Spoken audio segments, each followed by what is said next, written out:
මම අහන්න හිටියේ සීය නැති උනේ හොස්පිටල් එකේදී මොකද්ද මේ ලේකක් වරද්දලා දීලා මොකක් හරි කතාවක්ද? කතා කරලා වැඩක් නෑ අයියෝ ඕන. කිසි කමකට නැති උන් දැන් හොස්පිටල් වල ඉන්නේ. හොඳට ඉඳපු සීය මරාගත්තේ. මගේ ඉස්සරහම නැති උනේ. මල්ලා ගෙදර මම දැනගත්තෙත් මේ අන්තිම මොහොතේනේ. A few moments later. ඒ වුණාට අයියේ දැන් ඔය මැරුණු සීය නම් එයා හරි නෙගටිව් ජීවිතයක් ගත කරේ. ඔයාට කියන්න මැරෙන වෙලාවෙදිත් අයියේ නෙගටිව් කතාවමයි කිව්වේ. ඇයි බං මොන මනුස්සයද ඔය කැමති තව ටික ජීවත් වෙන්න? ඒකනේ අයියේ කියන්නේ.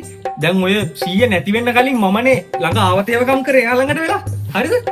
දොස්තර ඔය නැති වෙන ටිකකට කලින් ඇවිල්ලා කිව්වා මෙයාගේ ඇඟේ ලේ මදි අනිවාර්යයෙන්ම මෙයාට ඉක්මනට ලේ පනිට්ටු ගන්න දෙන්න වෙනවා කියලා. ඉතින් ඊළඟට නර්ස් කෙනෙක් ඇවිල්ලා අර කට්ටකින් ඉඳලා ලේ ටිකක් අරගෙන ගියා මෙයාගේ ලේ වර්ගය බලා ගන්න ලේ දෙන්න.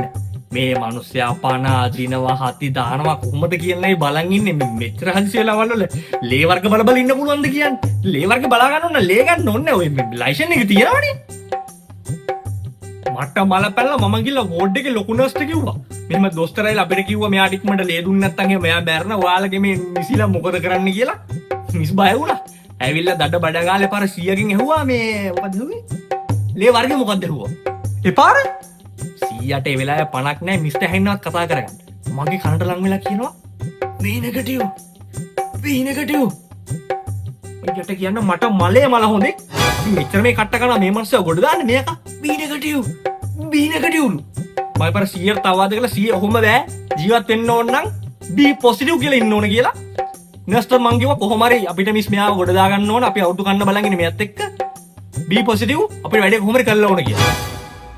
ඈ හැබැයි අයියේ ඒ නර්සුත් මරු. එයාත් කොලේ ලියාගත්තා B පොසිටිව් කියලා. දඩ බඩ ගාලා ගියා කොල්ලු දෙන්නෙක් බැස්සා කෙලින්ම බෙලේ බෑග් දෙකක් අරගෙන ගැහුවා. හැබැයි 100 සෙත්ත පොච්චි. 100 B නෙගටිව් කිව්ව එක උඹ මිස්ටර් කිව්වේ B පොසිටිව් කියලා. ඔව්. ධනාත්මක චින්තනය. ඈ